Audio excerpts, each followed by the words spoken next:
연세 많이 드신 노 부부가 평생 으르렁대면서 싸우면서 살았다고 합니다. 그런데 언제 죽을지 모르는 이 나이에 지금까지도 이렇게 부부가 싸우면서 살면 안 되겠다 싶어서 기분 전환하기 위해서 여행을 같이 가자 하면서 결정한 것이 이스라엘에 여행을 하기로 한 거예요. 그래서 이 노부부가 이스라엘에 여행을 갔습니다. 근데 이 이스라엘 다니는 여정이 만만치 않아서 굉장히 좀 무리가 됐던 것 같습니다. 그래서 연세든 이 할머니가, 아내가 심장마비로 그 이스라엘 여행 중에 죽었습니다. 참 그런 상황 속에서 이제 장의사가 와가지고 그 패키지를 설명을 하는데 모든 사람들이 다 묻히기 원하는 그 시온산과 감람산 사이에 그 기드론 밸리라고, 기드론 골짜기라 하는 그곳에 지금도 가보시면 아시겠지만 거기 무덤이 아주 그냥 빽빽합니다. 아주 하얗게 모든 무덤 비석들로 아주 꽉 차 있는데 유태인을 도왔던 신들러 같은 그 영화 신들러 리스트의 주인공 같은 분도 훗날에 거기에 묻혔어요. 그러니까 모든 사람이 거기 묻히기를 원하는데 그 자리가 하나 났다고. 그래서 거기에 묻히시면 500불의 장례를 치를 수 있다고. 근데 만약에 미국으로 다시 돌아가시려면 관을 사가지고 팩해가지고 미국으로 운반하는 데만 5,000불 든다고. 어떻게 하실 건지 결정하시라고 그랬더니 하루만 생각해 달라고. 그래가지고 하루 만에 결정을 했어요. 어떻게 결정했냐면요, 그냥 아내를 미국으로 그 5,000불 내고 가져가겠다는 거예요.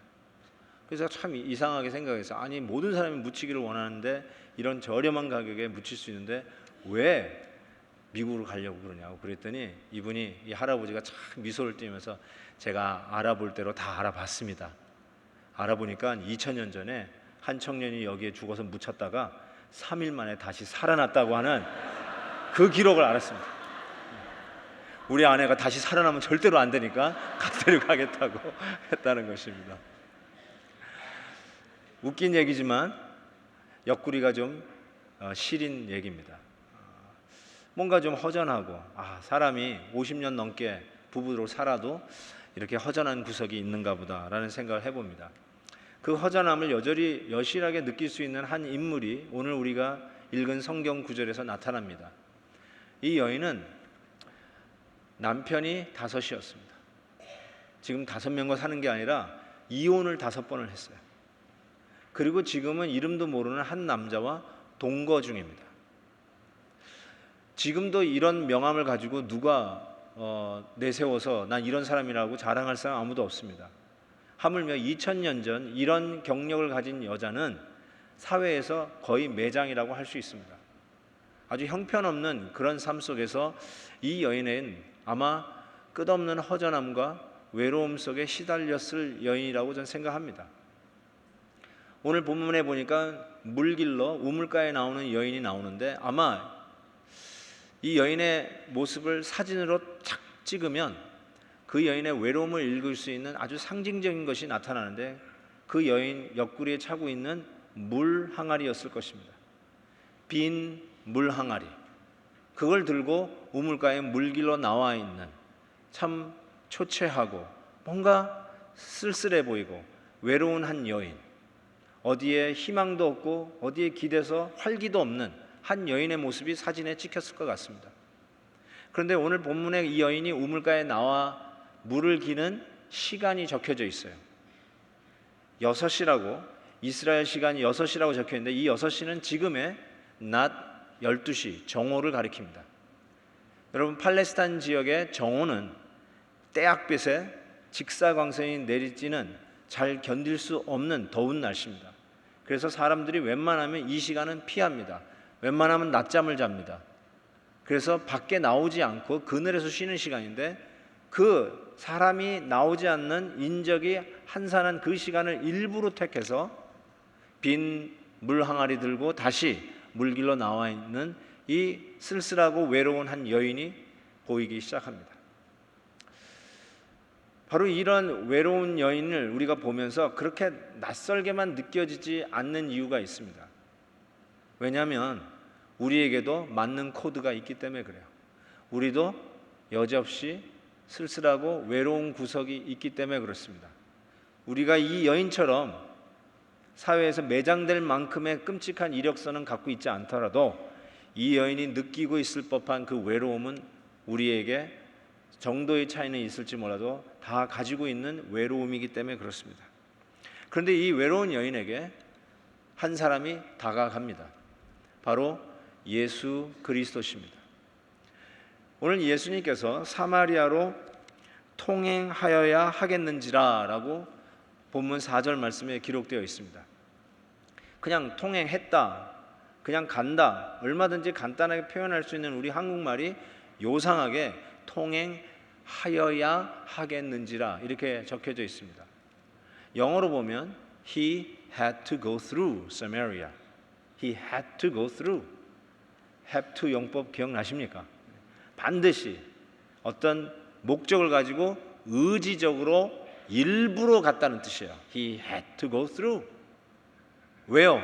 바로 이 외로운 사마리아 여인을 만나기 위해서 예수님이 일부러 갔다는 것이에요.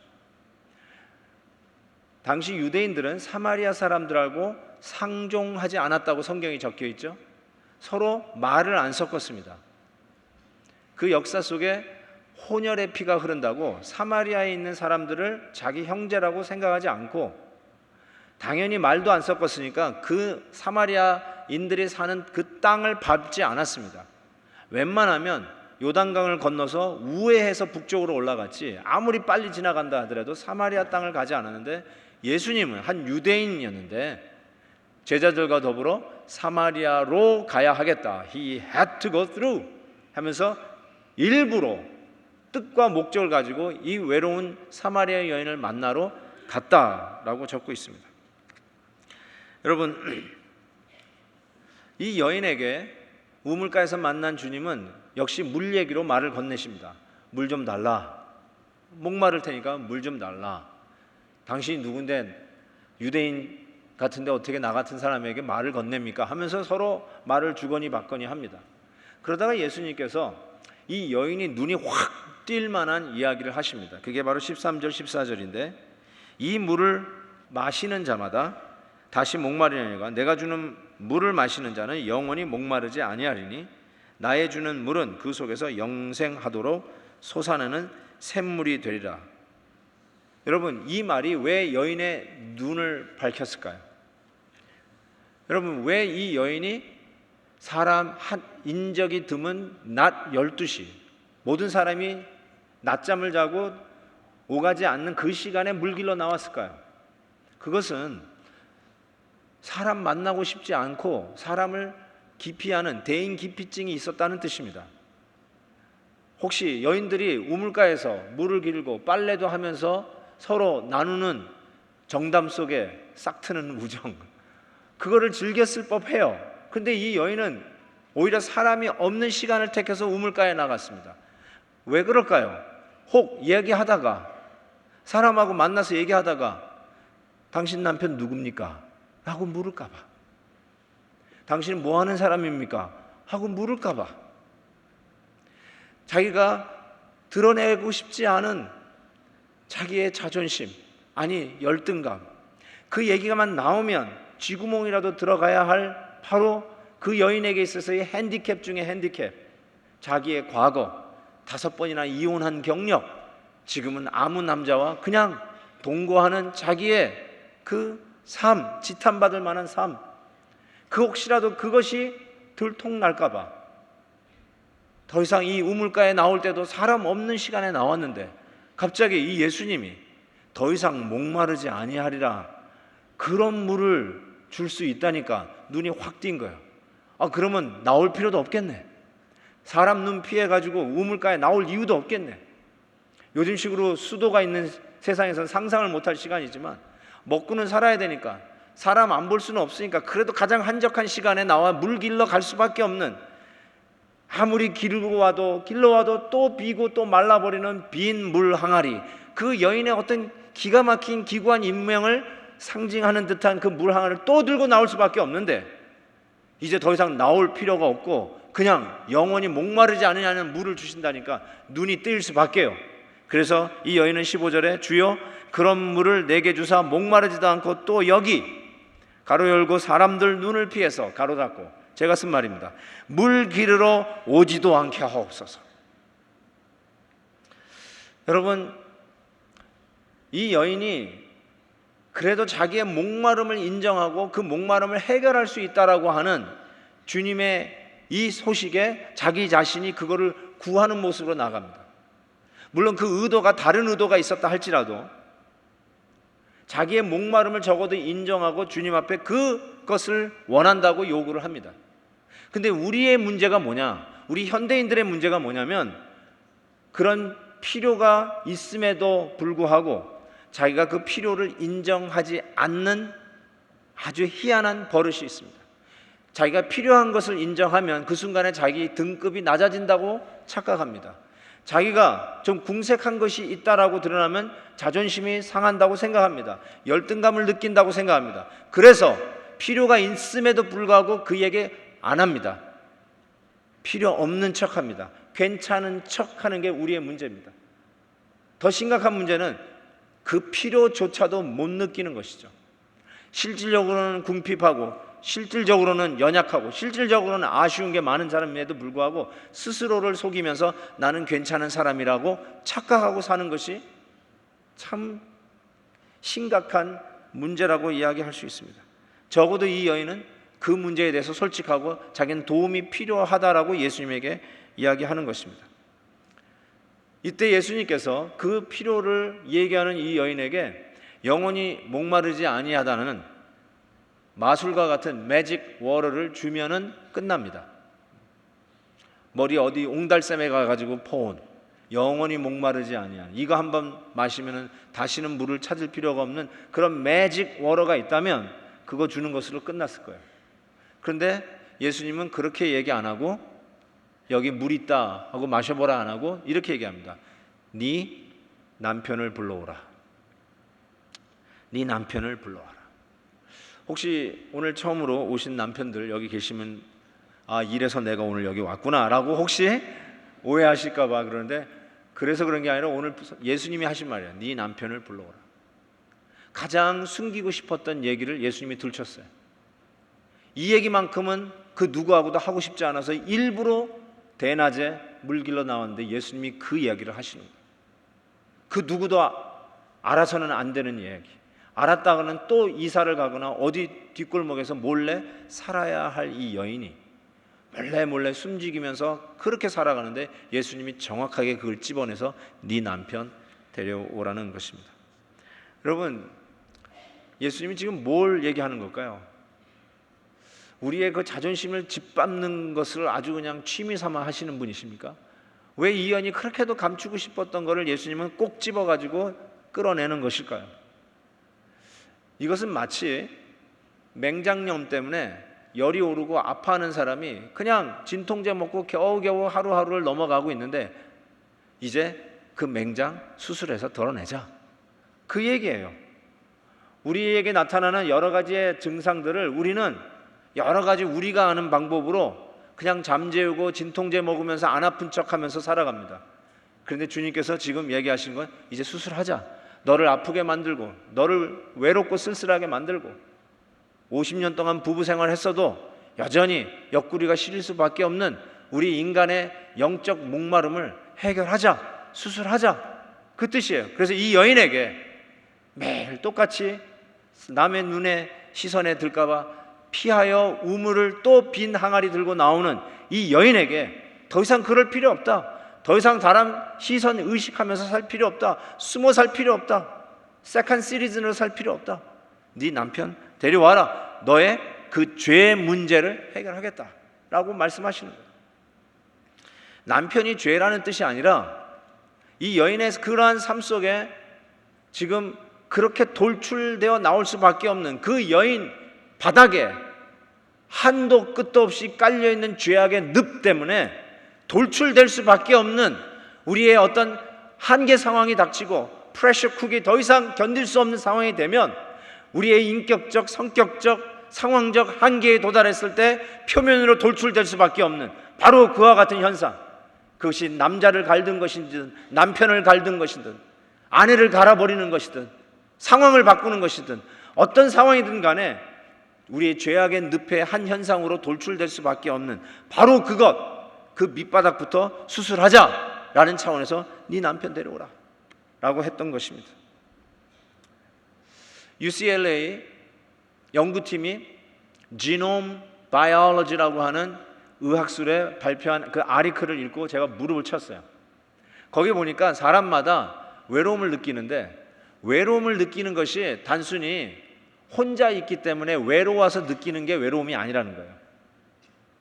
외로움이라고 하는 유전인자가 있다라고 발표했어요. 제가 이걸 보면서 무릎을 쳤다니까요. 너무나 성경적인 거예요. DNA가, 외로움이라는 DNA가 있대요. 그것 때문에 외로움을 느끼는 거라는 거예요. 여러분, 성경은 이렇게 얘기합니다. 우리가 모태에서부터 죄를 잉태하여 태어났다고 그래요. 태어나면서 죄의 인자, DNA를 갖고 태어났다고 얘기합니다. 훗날에 후천적으로 습득한 게 아니라 아예 원천적으로 죄라고 하는 DNA가 우리에게 붙어 있다는 사실이에요. 그게 오늘도 우리가 세상 사람들은 남부럽지 않고 다 가졌다고 생각할 수 있는 그 사람이 한없이 외롭게 느끼고,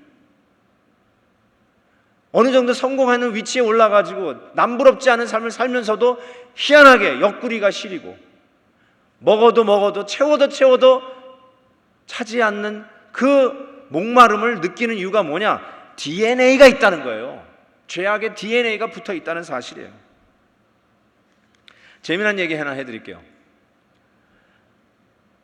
떡볶이하고 김밥이 시장에서 아주 잘 팔리고 있는데, 제가 좋아하는 음식입니다, 참고로 얘기하면. 그런데 이 떡볶이가 안 팔리고 김밥만 팔리는 거예요. 그러니까 이 떡볶이가 시기해서 어떻게 할까 하다가 김밥을 죽이기로 결심을 합니다. 그래서 그날 밤 김밥 형님이 들어간 방에 몰래 침투해가지고 그 어두운 밤에 이불을 둘둘 말고 자는 김밥 형님을 죽이고 나옵니다. 드디어 아침이 밝았습니다. 이제부터는 떡볶이 세상이 될 것이다 생각하고 출근을 했는데, 이게 웬일입니까? 아니, 김밥 형님이 갑자기 대문을 열고 나오는 거예요. 또 멋있게 오버코트에다가 귀까지 딱 올리고 나오는 거예요. 너무 놀랐어요. 표정 관리하느라고 힘들었습니다. 근데 김밥 형님이 떡볶이 옆에 오더니 이렇게 얘기하는 거야. 떡볶이야, 어젯밤에 순대 형님이 돌아가셨다.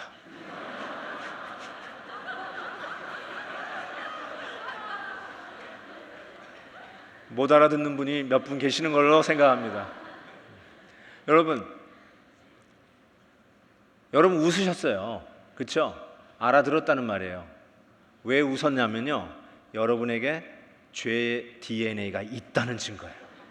시기를 이해하시고 질투가 뭔지를 이해하시고, 질투한 나머지 남까지 죽일 수도 있다라고 하는 가능성을 여러분은 이해하고 계세요. 죄의 DNA가 있는 사람은 다 웃습니다. 우리 안에 있어요. 여러분, 우리가 때로는 어려움과 힘든 상황을 접할 때마다 우리가 남을 탓하는 경우가 참 많아요. 환경을 탓할 때가 참 많아요. 누구 때문에 그렇고, 내가 한국에 있었으면 괜찮을 텐데 미국 와서 이민 와가지고 이 고생한다고 얘기하는 사람도 참 많아요. 어떤 사람은 이것이 내가 이전에 살던 곳에서는 괜찮은데 이 얼반에 이사 와가지고 이 문제가 생겼다고 라고 얘기하는 분도 혹 있을지 모르겠어요. 우리는 어떤 문제를 반응할 때 환경 탓을 하는 버릇이 있어요. 근데 오늘 본문에 16절까지만 읽었지만 계속 읽어보시면 예수님이 이런 말씀을 하세요. 이 산에서도 말고 예루살렘에서도 말고 너희가 아버지께 예배할 때가 있겠다고 21절에 말씀합니다. 이 사마리아 여인이 말도 섞기 싫어하는 유대인들 땅 예루살렘에 있는 성전에 가서 예배를 드릴 수 있겠어요? 못 가죠. 그러니까 사마리아 땅 그리심산에다가 예배 처소를 마련해서 거기서 예배를 드립니다. 그럴 때 예수님께서 하신 말이 여기도 아니고 예루살렘도 아니고 오늘 우리가 예배 시작할 때 선포했던 말씀처럼 영과 진리로 예배할 때가 온다라는 말씀을 하십니다. 이 말을 쉽게 표현하면 환경 탓하지 마라. 환경이 문제가 아니라 이곳에서는 되는데 저곳에서는 안 된다, 이런 말이 아니라 우리 안에 문제가 있다는 뜻이에요. 우리 안에 있는 이 죄 DNA, 이 유전인자의 문제를 해결하면 환경 문제가 아니라 내가 바뀌면서 해결될 문제라는 것을 이야기합니다. 우리에게 오는 이 외로움과 우리에게 오는 이 한계와 우리에게 오는 이 답답함은 환경 탓이 아니라 내 안에 있는 이 죄라고 하는 DNA 때문이라는 것을 이야기합니다. 여러분도 지난 한 주간 동안 아마 멍하게 지내지 않으셨을까 싶어요. 세월호 침몰 사건으로 인해서 우리 모두가 다 충격에 휩싸였고, 저 같은 경우도 고난주간 매일매일 집회를 인도하면서 말씀 준비에 바빴지만 이 상황을 지켜보면서 책도 안 읽히고 심지어는 성경책도 잘 안 읽히는 희한한 이 공황장애 같은 비슷한 현상이 일어나더라고요. 이 일이 손에 안 잡히더라고요. 정말로 제가 더욱더 분노한 것은 그 배와 그 이너선한 어린 아이들 수백 명을 배에 그대로 놔두고 먼저 탈출한 선장 이야기를 들었을 때는 피가 거꾸로 솟는 것 같았습니다. 뭐 저런 게 다 있나? 아마 틀림없이 이미 검거되었으니까 벌 받을 겁니다. 당연히 감옥에 넣어야 된다고 저는 생각해요. 뭐 댓글 보니까 뭐 험악한 말 많이 올라와 있더라고요. 뭐 찢어 죽여야 된다는 말까지 나오더라고요. 감옥에 넣는데 그냥 10년, 20년이 아니라 수천 년을 감옥에 넣어야 된다고 이런 얘기까지 나옵니다. 그 마음 이해할 수 있습니다. 근데 여러분 좀 이성적으로 판단해서 그러면 그 선장 감옥에 집어넣으면 문제가 해결되나요? 제가 이 인터넷 글들을 읽다가 하나 마음에 꽂히고 눈에 들어오는 글이 하나 있었습니다. 권순덕 씨라고 하는 분이 올린 글이었습니다. 그분은 누구냐면 15년 전에 시랜드 화재 사건에서 자기 아들을 잃어버린 분이었어요. 그러면서 이와 같은 문제가 있는 이 나라에서 자기 애를 더 이상 키울 수 없다.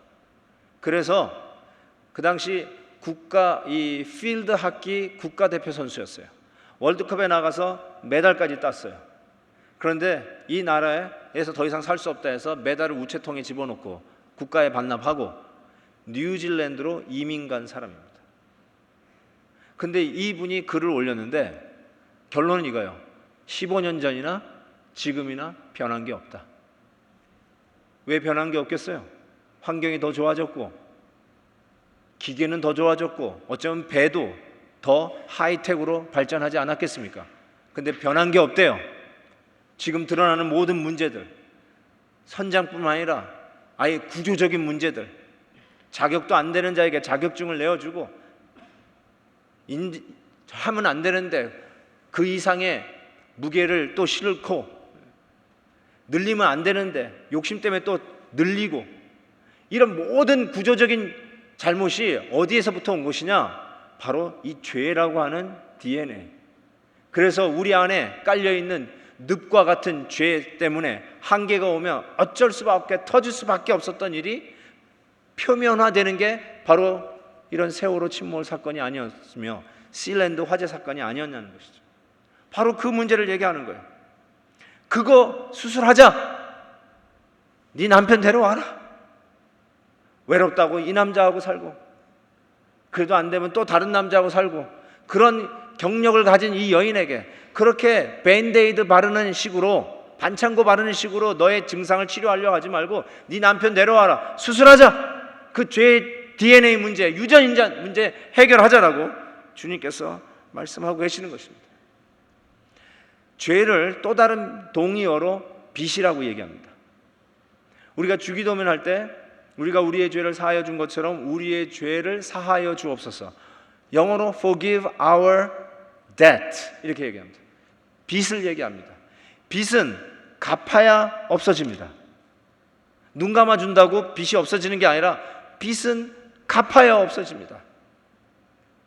그런 의미에서 예수님께서 이 여인에게 지금 제공하는 것은 영원히 목마르지 않는 물, 음료를 제공하겠다는 말은 무슨 옹달샘 신비한 우물물을 떠다 주겠다는 뜻이 아니라 자기 자신을 주시는 오퍼였어요. I offer myself. 즉 당신이 우리의 죄의 가격, 죄의 빚을 십자가에서 당신이 생명으로 갚으시겠다고 하는 약속이셨어요. 그 죄를 해결하겠다고 하는 의미에서 죄의 삭은 사망이니까 그 사망의 빚을 갚는 것은 당신의 생명으로 십자가에서 목숨을 내놓는 것이었어요.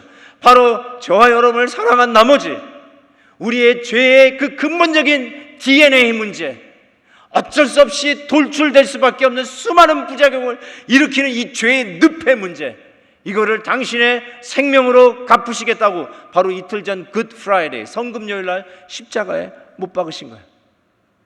그리고 우리의 그 빚을 완전히 갚았다고 선언하시는 날이 바로 오늘 이 부활하신 주일이에요. 여러분 더 이상 죄를 갚을 게 없는, 탕감할 필요가 없는 예수 그리스도의 십자가에서 여러분의 죄를 몽땅 현재, 미래, 과거 포함해서 완전히 갚으셨다는 의미에서 오늘 부활하신 겁니다. 의심하지 마시고 주께서 이 모든 빚을 갚으셨구나 하면서 일어나셨다는 사실이에요.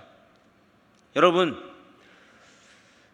안 믿어지고 몰랐다고 없었던 일이 아니에요.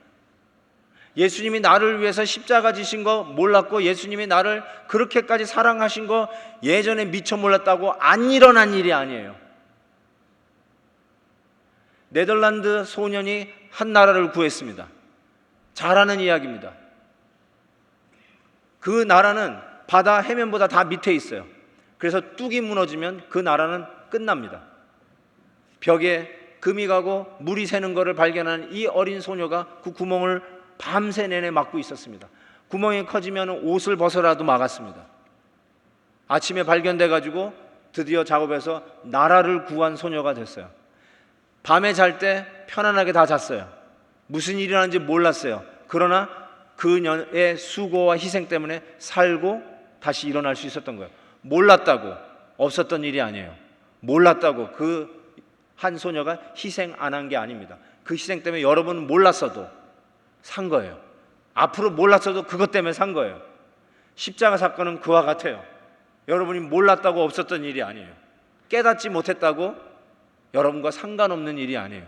주님은 바로 여러분의 그 빚을 갚으시기 위해서 2000년 전 십자가에서 당신의 생명으로 여러분의 죄 가격을 다 갚으시고 오늘 부활하셔서 갚으셨음을 확증하셨습니다.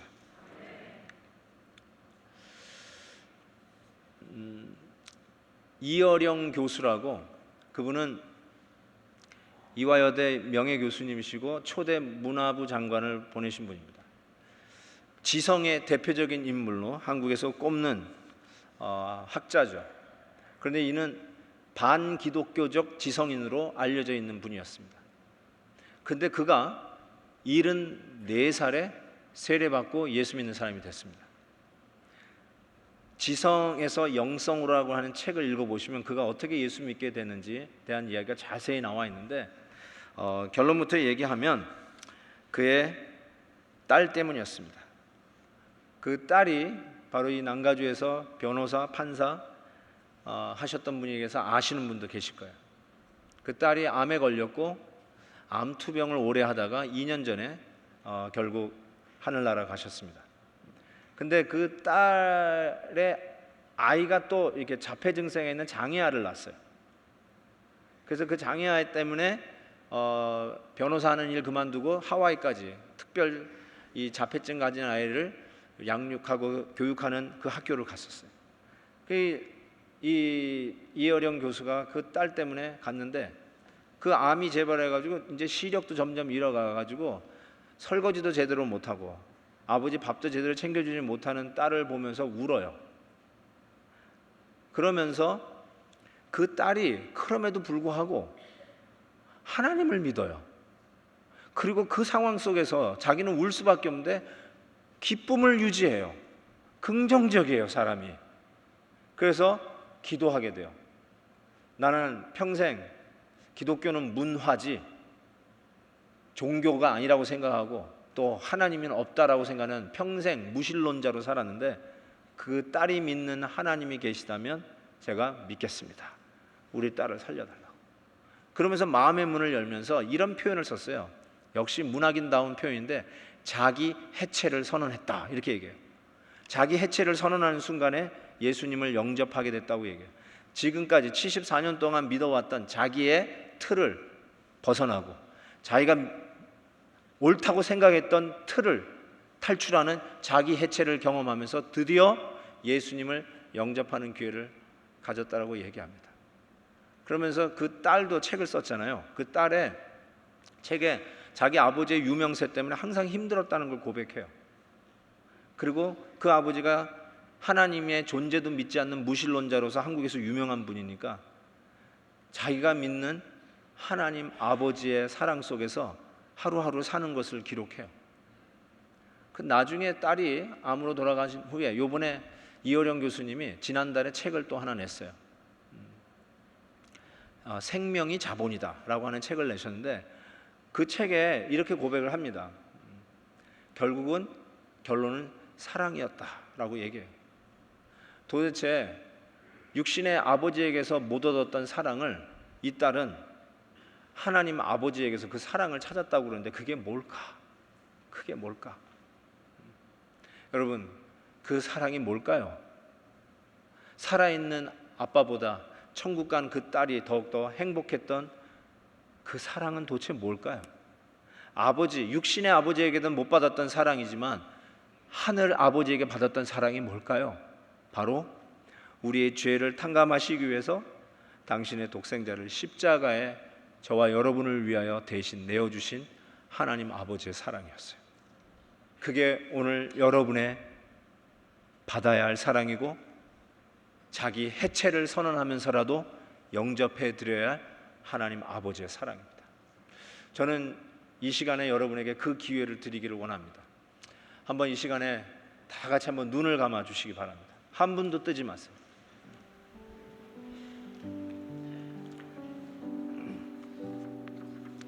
인생의 갈증을 여러분은 어디서 해결하기를 원하십니까? 여러분 삶 속에 엄습한 그 문제, 잠 못 이루는 그 산 같은 문제를 도대체 어디서 해결하기를 원하십니까? 잊으려고 한다고 잊어집니까? 약을 먹으면 잊어집니까? 술에 취하시면 잊어지십니까? 이 사람 저 사람 붙들고 밤새 이야기하면 조금 나아지십니까? 아니에요. 술을 깨고 아침이 떠오면 다시 그 문제는 여러분 앞에 있습니다.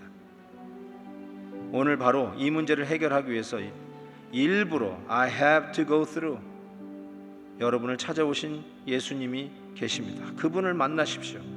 그분 안에 해답이 있습니다. 여러분, 누구 때문에 일어난 일이 아니에요. 내가 아직 예수님을 만나지 못해서 일어난 문제입니다. 그분 앞에서 여러분의 마음을 솔직히 표현하십시오. 예수님 믿고 싶습니다. 예수님 알고 싶습니다. 그냥 그대로 관심을 표명하십시오. 여러분의 마음을 하나님이 아십니다. 더 이상 사람 피해 다니고 빈 물 항아리 지고 우물가로 나서는 여인처럼 그렇게 살지 마십시다. 예수님 앞에 그 빈 물 항아리 이제 내려놓고 당당히 사람들 앞에 나가 인생의 목적과 의미를 전하고 그대로 씩씩하게 당당하게 사십시다. 예수님을 내 마음에 초청해 드리고 예수님을 믿는 사람으로 살기를 원합니다. 고백하십시다. 오늘 이 시간이 여러분에게는 아주 중요한 순간이 될 수 있습니다. 여러분의 인생에 가장 중요한 순간이 될 수 있습니다. 하나님 앞에 자존심 세우지 마시고 그냥 그대로 이 모습이면 됩니다. 예수님, 저는 예수님이 필요합니다. 그렇게 고백하시면 됩니다. 오늘 이 시간 예수님 믿기를 결단하신 분들을 초청하기를 원합니다. 이 순간에 예수님 내 의지적으로 영접하기를 원합니다. 혹자는 교회 여러 번 다니셨어도 한 번도 예수님을 정식으로 내 마음에 모셔드린 적이 없다고 생각하시는 분, 그냥 교회는 왔다 갔다 했지 아직도 한 번도 그분의 임재를 느껴보거나 예수 믿는다는 실제 리얼리티를 체험하지 못하고 그냥 형식적으로 다녔다고 생각하시는 분들도 포함해서 초청하기를 원합니다. 오늘 이 시간 그 예수님 나의 주님으로 영접하기를 원합니다. 이제는 그분과 함께 신앙생활 하기를 원합니다. 이렇게 마음이 결단하시는 분들은 용기 있게 하나님에게 여러분의 오른손을 들어 표하시기 바랍니다.